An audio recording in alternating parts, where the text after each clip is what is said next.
The following is a fan-made chapter reading of the Pale web serial novel by J.C. McCrae. The original text can be found at palewebserial.wordpress.com.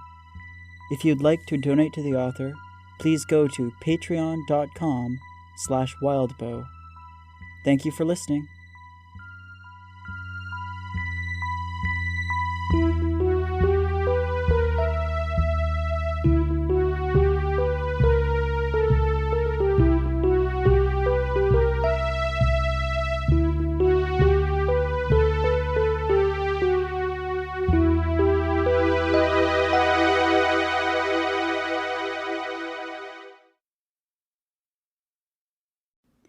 Backaway 5.2, Verona.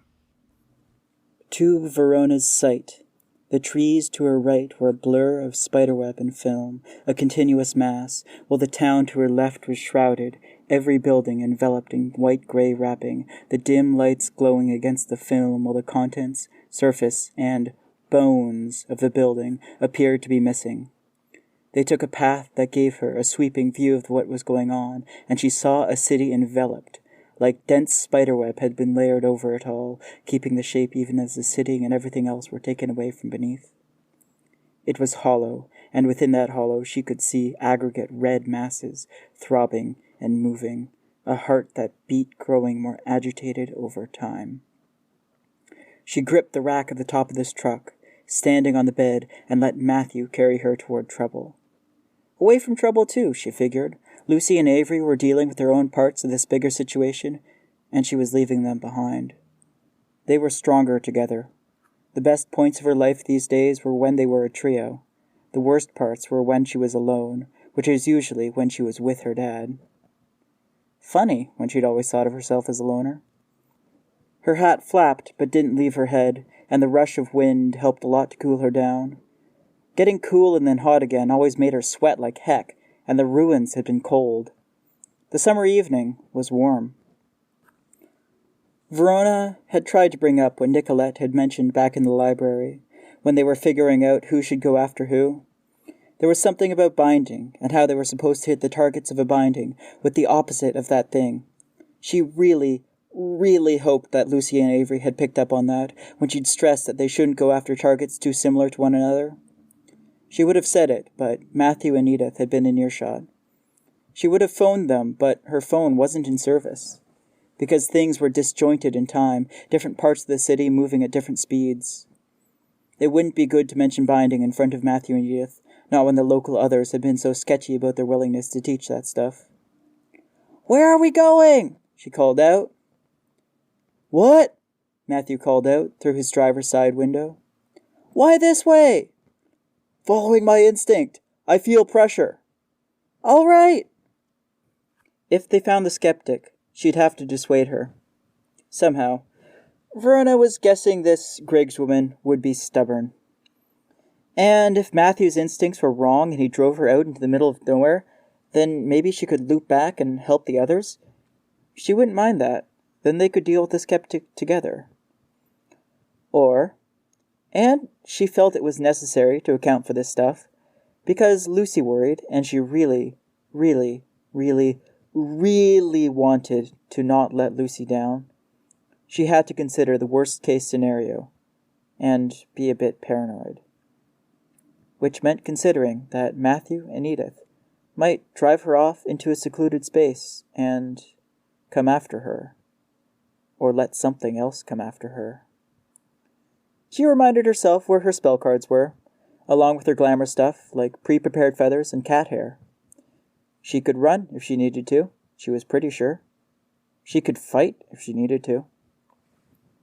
Which got her thinking about that last fight, just a few days ago, and the outcome of that.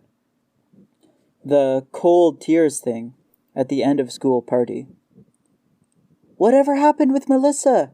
she called out, adjusting her grip so her arms were folded along the top of the truck, foot braced to keep herself from sliding back. A body hit the roof. Verona let go of the rail, which was a mistake because the truck was still moving at a good clip and it left her with only her 2 feet under her. Her arms windmilled. She walked back 3 quick steps as she tried to regain her balance, looking down to see if she could grab the side, and then slid on the last step. She tripped over the hatch at the very back of the pickup, careening out over onto the road. She reached for feathers and found fur. Glamour. She touched it to cape and pulled the cape around herself. She had been trying to make the glamour use with the cape a thing, in the same way she'd been told about glasses being tied to the sight.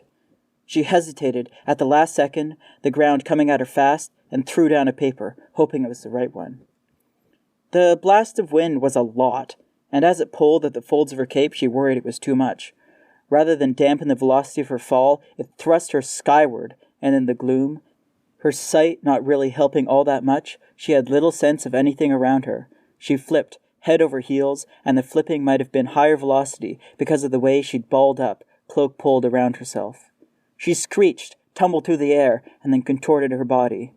Tail was a guide, legs pulled in close while they faced the sky, splaying out while she faced the ground. She repeated the process for 2 flips, fixating on her landing point and controlling the movement of the rest of her body as she landed, making contact with all 4 paws at once.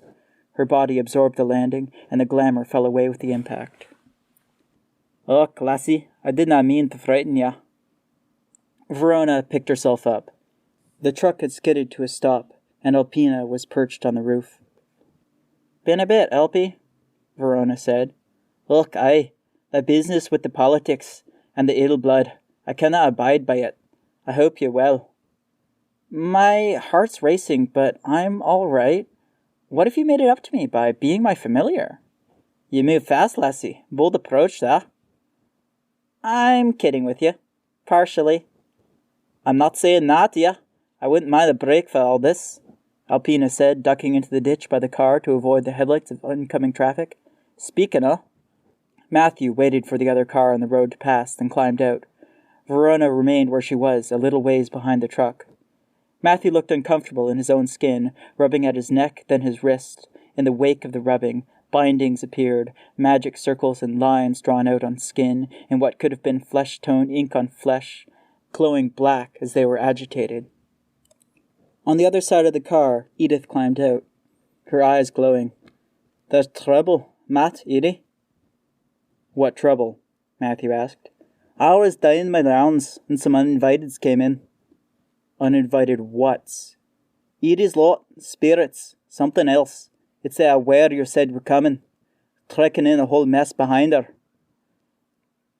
"Is it the Gilded Lily?" Verona asked. "Did she have things?"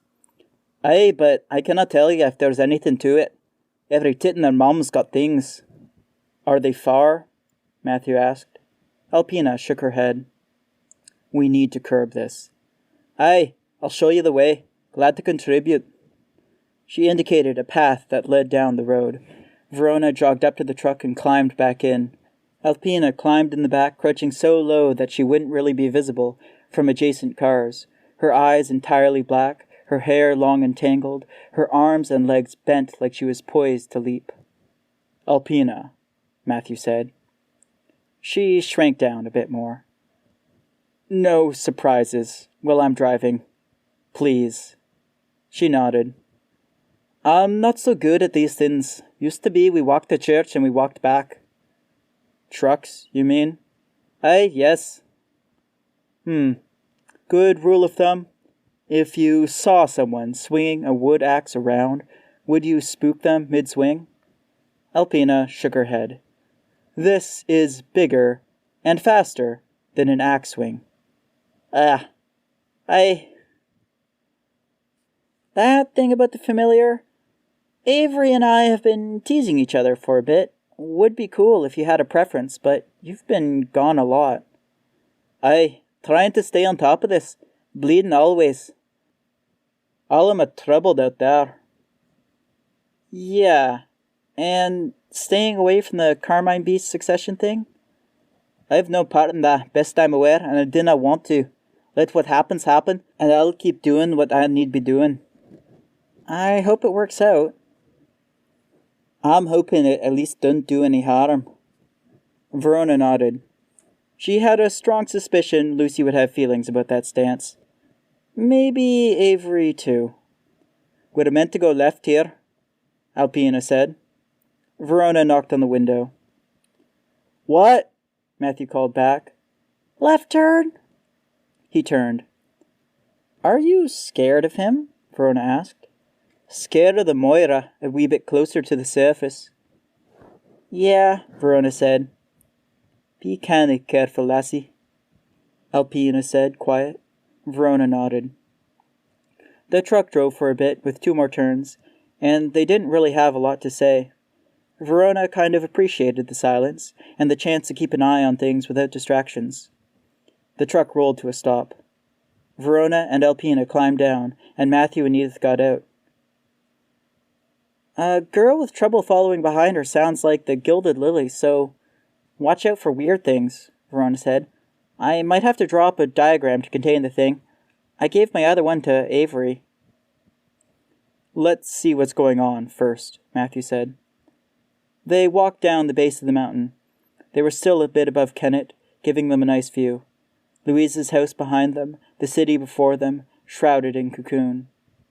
She still had a few bird bodies and another cat body. She had her spell cards, minus the wind one. She still hadn't rebuilt a nice stock since Melissa had dumped her bag out. I asked about Melissa before we were interrupted, Verona said to Matthew and Edith. Yeah, Matthew said, his voice soft. We took your friend home. We tried to talk to her, without giving too much away. She wasn't willing to listen. She's kind of single-minded. I remember her not being really great at sports or dancing or anything, but she would practice like crazy and eventually get there. She was center on the hockey team with Avery as right wing. You've known her for a long time. Not really known, but ever since about kindergarten, she's been either in my classes or in another class the same year. I've seen her face a lot. We told her to call us if we had questions, Edith said. She hasn't called. Okay, Verona said. She gave it a bit of thought. What would Melissa be doing then? Going back to the same places? Maybe? Or did she keep something she shouldn't? If you want to give us some directions that you think might work, we could try that, Matthew said. What happens if she kept some of my magic notes and she's copying them? It shouldn't work, Matthew said. Not without a power source or the emphasis and attention on her words and actions that comes with being awakened, even if she had the notes. It could, Edith said. Matthew raised his eyebrows. It would need a few things. If her word wasn't trusted, it would slow her down a great deal. But if she knew enough to be careful about that? Edith trailed off, leaving it almost as a question for Verona. I didn't write any of that down, pretty sure, Verona said. Nothing about awakening or words, really. Edith continued. Then it could be accidental. She'd have to be isolated or otherwise be unusually principled about when, where, how, and how honestly she chooses to speak. She'd have to be unusually dogged about copying and setting down patterns. So, cooped up in her room, not talking to her parents, drawing the same runes over and over again? I could sort of see that second part, not the not talking to her parents bit, probably. It's unlikely, Matthew said. There's a lot of effort repeating something that isn't working on the 1st, 5th, 10th, or 50th try. Yeah, Verona said. Hard to imagine. She'd need something that let her think she had a shot. Matthew sighed. A bit of a relief, then. Besides, most would become other instead of awakening in a raw way. With no clear power sources on hand, she would be draining from herself. Depending on the practice she's trying, and how well, she could spend too much of herself and invite the wrong thing in. Not unlike me, Edith said. I don't think you're wrong, Matthew said. It took me a little bit to find my feet. Until then, I wasn't right. I'm kind of mentally giving that a 2 out of 10 chance it happens, Verona said. For Melissa. That's high, Matthew told her, a bit surprised. Verona reminded herself the feathers were there, tucked into her sleeve. Not because the situation was bad, but because she was letting her guard down. She looked out over cocooned Kennet, with its throbbing, writhing larva of a heart beneath it, all dotted with dull blue lights. I think the Carmine Beast's blood is soaking into things. Makes that sort of mess more likely. Aye, Alpina said, as she reached over from branch to branch, moving through the woods. It's a right bloody fankle. That fankle ends if John steps up to the role of Carmine, Matthew said. That influence would be his. And that's a good thing? Verona asked. I think so. I like John. I respect him. And I think he'd be a good judge. Different, but good. So you're rooting for him? You want him there? Yeah, Matthew said. Verona looked over at Edith. Edith added, Yes, but I worry about what follows. I don't think John survives it, for one thing. They descended past the tops of the trees into the recesses of a thick forest. It was dark to a surprising degree. Verona had first experienced this when going to save Avery from the forest-ribbon trail. She kept her sight on, but it didn't help much. She tended to see better when there was at least a little light. And there wasn't much. Alpina scurried through the branches overhead, so fast she was almost twitching in her every movement. I feel it. Pressure, Matthew said. I was chasing it, driving this way and that. We're close to a nice big patch of it. Is that your sight? Verona asked. I lost my sight a little ways into hosting this thing, he said, giving his chest a thump. The markings flared again, jittery, and Edith backed away a half-step. There was a pause. Sorry, he said. She shook her head. He took a moment, then looked over at Verona. My sight is gone, but my vision is tinted. I'm more sensitive to some things, kind of like sight, but not optional. Ah, she said. Any idea what's this way? No. Edith? Verona asked. Spirit stuff. Eddies and whirls, Alpina said. They walked in silence. It was so dark Verona almost walked into a tree, and she could pretty much see in the dark. Here and there, animals made noises, at least until Alpina scurried one way or another. Animals seemed to fall silent when she was within 20 paces of them. Verona moved more in Alpina's direction, down a side path that eventually rejoined the main path. She was getting kinda tired of walking, but she wasn't about to complain. About Melissa, Matthew said, as Verona rejoined them. Yeah? Do you have a preference about what we should do? Are you asking because you don't know? I'm asking because we want your opinion, he said. This felt a bit like a test. It felt a bit like a reaching out. And she really didn't have a great answer. She wasn't sure why it was being directed at her in specific, or if Matthew and Edith aimed to ask the other two and compare the answers.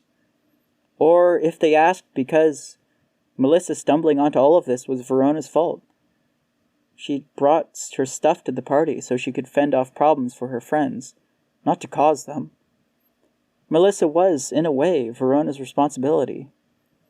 Let me talk to her, maybe? Verona asked. At the very least, I'll check if she's got anything of mine still.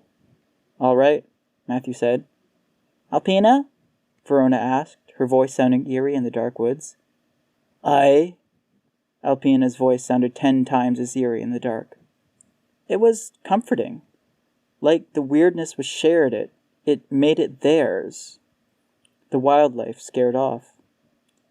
Have you visited Melissa Oakham to give her nightmares? No, I haven't. The Scottish accent came from nowhere and multiple places at the same time. I've held off, so I'm not interfering. Did you want me to start? Not just yet, Verona said. What happens when you hold off? You did for my dad and for us. For your Lucy, aye. After the gun was put to her bonny head, it don't do nothing, holding back. Okay, Verona said. Does it help if you do get into it? Give them a shake? Can do, aye. Can do a wee number on them too. The pure tough ones, they die better, ordinary. Lucy's tough. Aye, but Lucy... Alpina went silent. Trouble, Matthew said. And just like that, Alpina was off, scampering through trees faster than Verona could run. And Verona ran forward. She didn't know why she did it when she wasn't good at trouble. But there was a teeny tiny part of it, she realized mid-dash, that had to do with not wanting to be entirely alone with Matthew and Edith in a dark wood without anyone friendly nearby.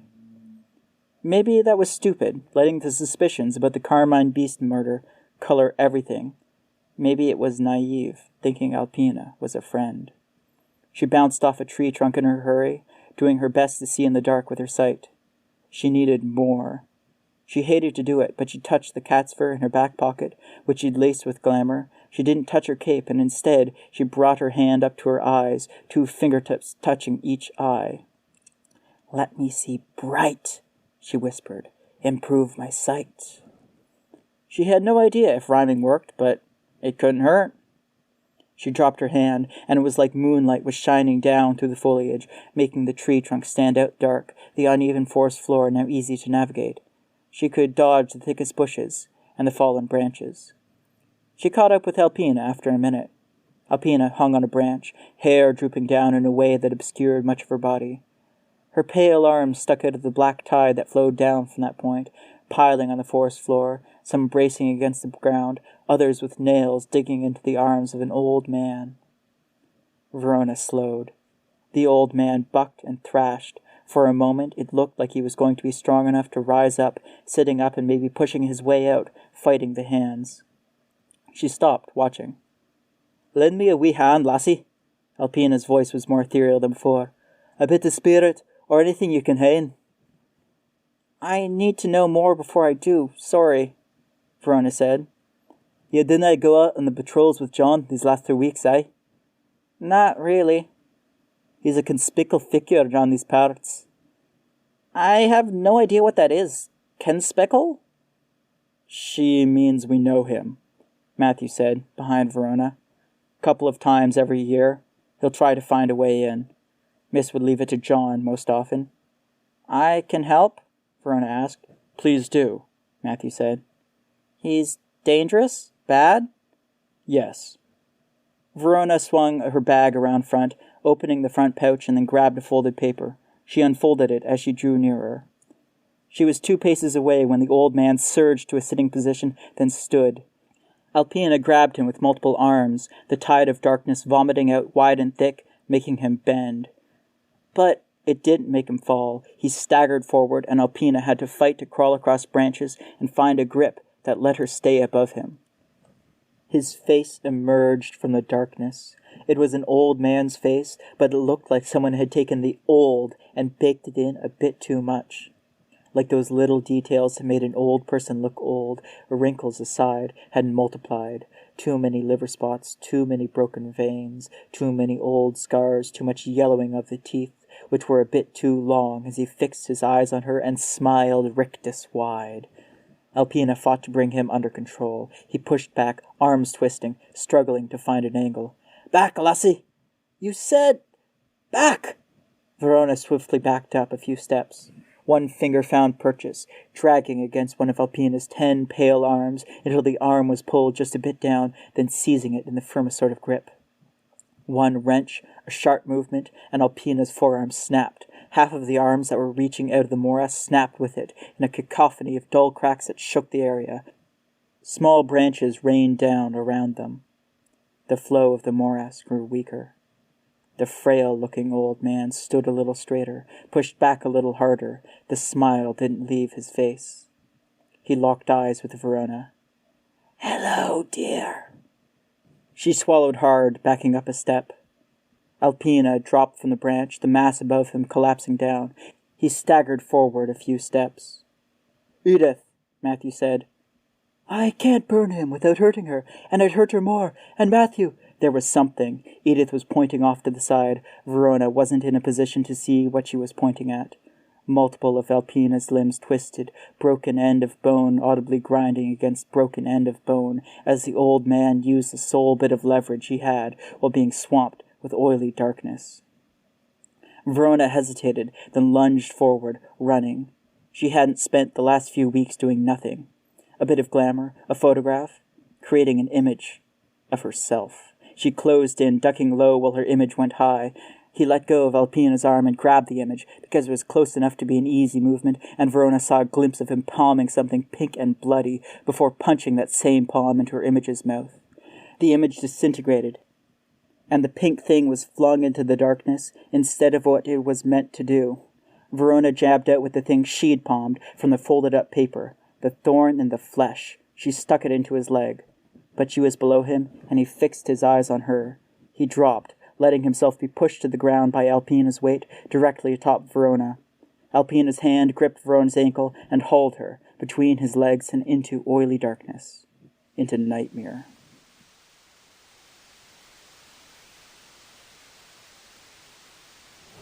She slammed the door with enough force the neighbors could hear it. "Verona!" The door opened with matching force, hitting the wall. She strode for the front door. "You do not slam a door in my face!" She got to the door, unlocked it, and he grabbed her arm hard. She pulled, trying to get free, and she couldn't. He pushed her arm back until her back was flat against the door, and he loomed over her, holding her there, huffing for breath, while she did much the same. "This is my house. You'll respect me if you want to live here." "I don't." "Then get a fucking job, Verona. Grow up and leave." "I would if I could." "You could if you tried, but you don't, and I don't know if it's to spite me." "Not everything's about you," she shouted.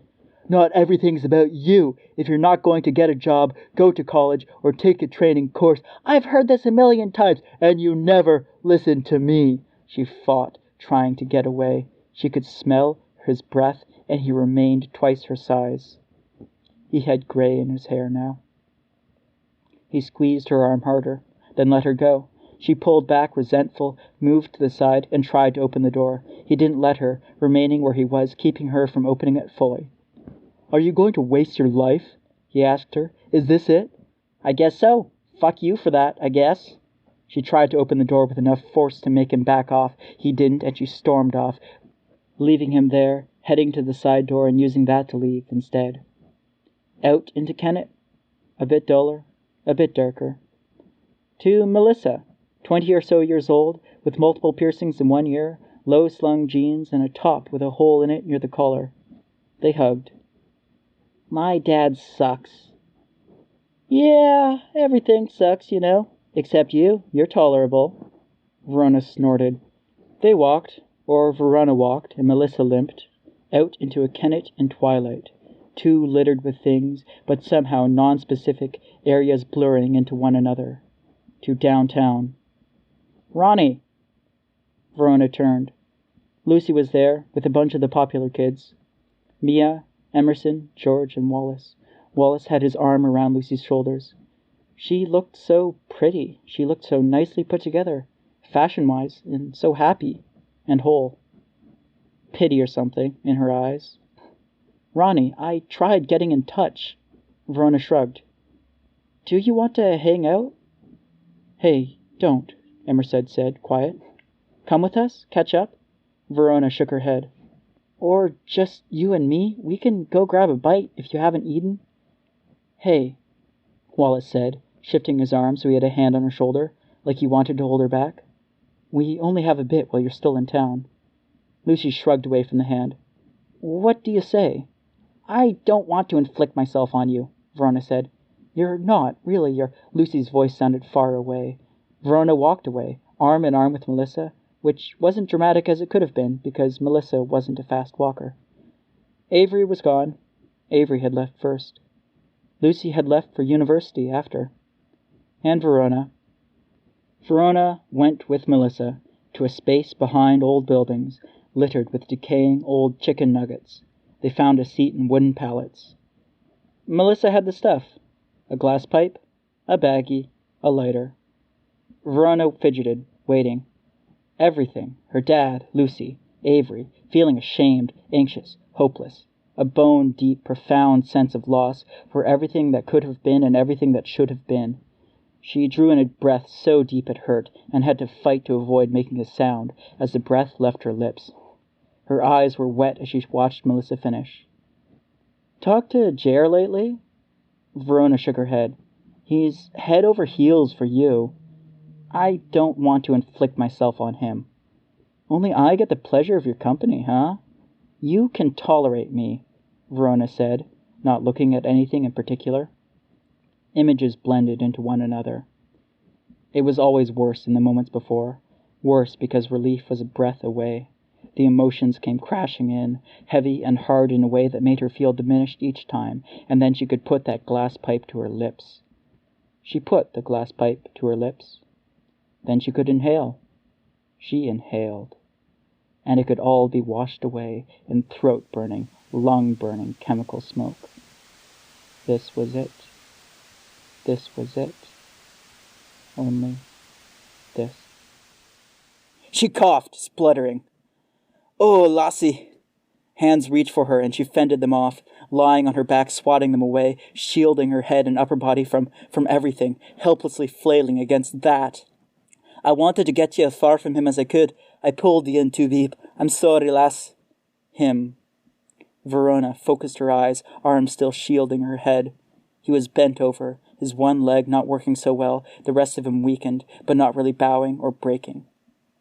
She looked around for Matthew and Edith. They weren't helping because... A figure, a woman, staggered forward, too thin to be Edith, and she was, head to toe, entirely on fire. She was an echo, Verona realized, and then she wasn't. The fire consumed her. Can you help me, Verona? I need a wee bit more. I don't know how, Verona said, blinking away tears. You can just say it. Hold this hand, eh? Alpina, not a human, but a morass with limbs sticking out here and there, trying to press down a man who refused to bow, reached out one broken arm. Verona took it as gently as she could, so she wouldn't cause any pain. I take power from Kennet's others, for Kennet. I give it to you. Draw and drink until you have what you need, Verona said. She felt it, pulling from her, when she, right this moment, didn't feel like she had a lot. But Alpina swelled, the mass of black train hair reaching out like it was prehensile, invading his ear canals, nostrils, and mouth. It took on a weight that made him fall to hands and knees. What is he? Verona asked. She cupped Alpina's arm with her free hand as she sat up, then stood, so she wouldn't jostle it too much. A variant on a ghoul, Matthew said, behind her. Eater of unborn. He causes women who are pregnant to... Have you taken health class? Yeah, Verona said quiet. I'm in 9th grade, Matthew. Almost outright lied there. Go it easy on the wee bairn, Matthew. I put her through the ringer. Didn't mean it, but... The details don't need to be dwelt on.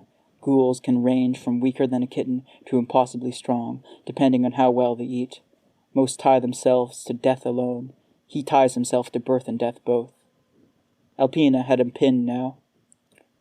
The echoes, are they part of him? They were spirits, too, Edith said. There's a tide of invaders. Most are nothing, but if we don't deal with them now, they might become problems later. Oh, Verona said. It was hard to think, because the nightmare sat so big and heavy in her mind. Is that how they would have treated you back in the day? Maybe, Edith said. I got lucky. Can we steer them, or give them sanctuary, or something instead? Verona asked. She wasn't sure why she was fixating on this like this. We should do something about that one first. The eater. What do you want to do, kill it? You can't kill something dead. Then birth it, or... I have no idea how you do that. Yeah, Verona said. Bind it? Matthew, Edith said, one slip down that way. I'll try handling this. Matthew nodded. Then he jogged off. Careful, Alpina, Edith said. Aye. Alpina shifted position, so she was suspended directly above the old ghoul. Edith bent down, and to Verona's sight she unfolded. The girl by candlelight emerged, bright and warm on an already warm day, statuesque and bearing the candle across both shoulders, lit at both ends. She bent down, touching the candle's flame to the ground. It ignited, drawing out a flaming circle. The circle grew thick and tall, closing in a ring around the old man. In the moment before it fully closed, Alpina pushed him back and away, then retreated through the gap before it could close. Better if you do this than me, the spirit said, sounding very similar to Edith and very different. Just tell me, what do I do? May I come in? Only a bit. What happens if you come in? I can reach through you, and you can draw on my power. Many practitioners act as vessels to hold spiritual power. You'll have a bit of me in every bit of you. You do it for a minute or so. There were other questions to ask. She wanted to say yes, but she was afraid to say yes, if it meant she was doing like she'd done in the nightmare, pushing the world out and away. She wanted to do right by Lucy, by Avery, and be reliable. The fastest way to get as far away from that was this, and yet she shook her head. No, I need to hold on to me right now, I think, Verona said, hugging her arms to her body as if it was cold. Then I don't know what to do, Edith said. Can you clear the ground around the flame? I can try, lassie. Thanks, Verona said. Alpina, human again, bent in close and reached out gingerly. Verona took the thorn back. Does this help? I don't think so, but thank you. Thought I might have to lose this. You have my thanks for the aid. Verona nodded. She drew in the dirt with a stick as Alpina pulled away debris and patted down broken earth. I found it, Matthew said. Dealt with. I felt you handle it, Edith told him. I offered a more direct line of aid. It would have let her touch and push power into the fire, but she refused. I think it's better you didn't, Matthew said. But I think some of our others would be uneasy, seeing our resident practitioner already knows how to draw up a binding. Some would be, Edith said, almost inaudible. Verona drew doggedly, with emphasis in each stroke. I don't know how to properly bind. This is item enchantment type stuff? It looks like it should work, Matthew said. It feels like it should work. That's good, then. The old man stood, lit by the flames in an otherwise dark wood, smiling. He paced a bit within the circle, which had been drawn out 10 feet wide. I found the source of this particular problem, Matthew said. Source? The perimeter's weak. Things are slipping through somehow. Then move in with direction, Alpina said from behind Verona. Pushed or pulled? Edith asked. Alpina shrugged, watching Verona draw. Is this the aware again? Matthew asked. It wouldn't be the skeptic. I guess it could be Daniel, but the lily makes most sense. The lily is pulling in outsiders? She draws magic items to her, or she finds her way to them. Maybe there's something? That tight a pattern? Matthew asked. She does one thing. Suddenly breaking from that to include others doesn't work. If she has a certain power source or origin point, Verona asked. If the power, say, came from a god, and then the god changed its mind? Even gods tend to hold to patterns. It can cost nearly as much to change direction as it does to get the thing started in the first place, Matthew said. Okay, Verona said. Then probably it's one thing? Maybe an item? Weakening the perimeter and drawing in others by the same thing? Matthew asked. That's inconvenient. The tune's wet with carmine blood, Matney. It asks for more bloodshed. I don't know what to do, he said, clenching his fists. We'll do our best. Lucy, Avery, and me, Verona said. She was about halfway done. Trust us. As she said that, the flames dipped. The old man stepped closer, pressing his lips together into a tight, almost smug smile. Edith? I don't know. I'm not feeling so strong, Alpina said. Verona looked. She looked less like she had hair that had been pulled from a tub drain, and more like she had really filthy regular hair. Features had softened, there were freckles on her skin, and her dress wasn't as tattered. The skeptic, she's watching, Verona said. She looked around, scanning the darkness. She didn't see any faces. She didn't see any camera. Get somewhere safe, Edith said. Matthew. She stopped. Matthew was stock still, one fist clenched, the other wrapped around it, held at waist level. I'll go, Edith said. But, Verona said, she looked back at the fire and the smiling ghoul lit by the ring of flame. I have to go. It's too dangerous if I don't. If something happens to Matthew, You may need to deal with the skeptic before the doom hits its full strength. Deal with? Knocking her out might do it. And if it doesn't? Edith hesitated, looking at Verona and Matthew, then said, Be safe. I love you. Matthew flinched at that. Then Edith ran, following Alpina, into the deep woods. Over the course of a minute, Verona paced, looking and trying to find the skeptic. Matthew remained still. The fire that ringed the man was steadily becoming a regular fire, the kind that burned out. Matthew? Matthew stirred. Move fast, he said. To the ghoul, he said, Run. Leave if you know what's good for you. Anywhere but here. The ghoul showed his teeth and cracked its neck and shoulders. Yes, Matthew asked. You're not welcome here. You're not a lord to tell me that. I'm the closest thing we've got to one. I'll go, but I will come back. You will owe me one favor. I'll do no such thing. The ghoul smiled, bowing his head.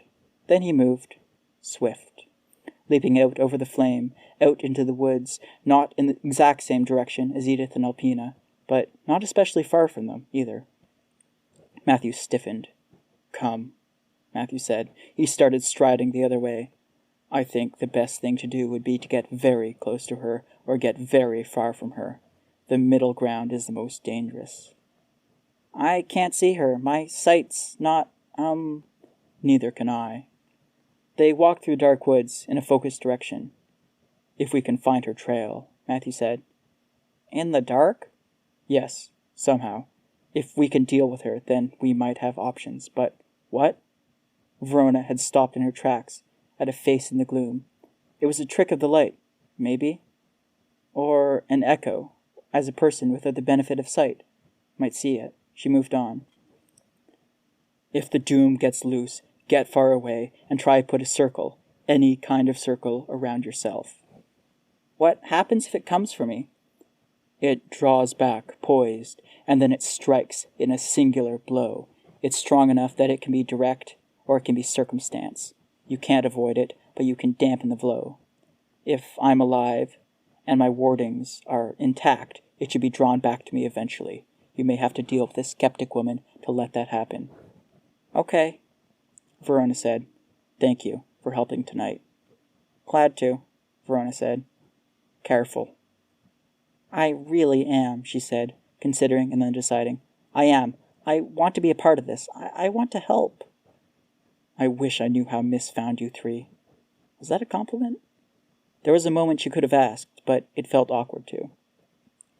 And then, a bit through the dark woods, looking for any sign of the skeptic, Matthew touched a tree trunk where bark had been cut away.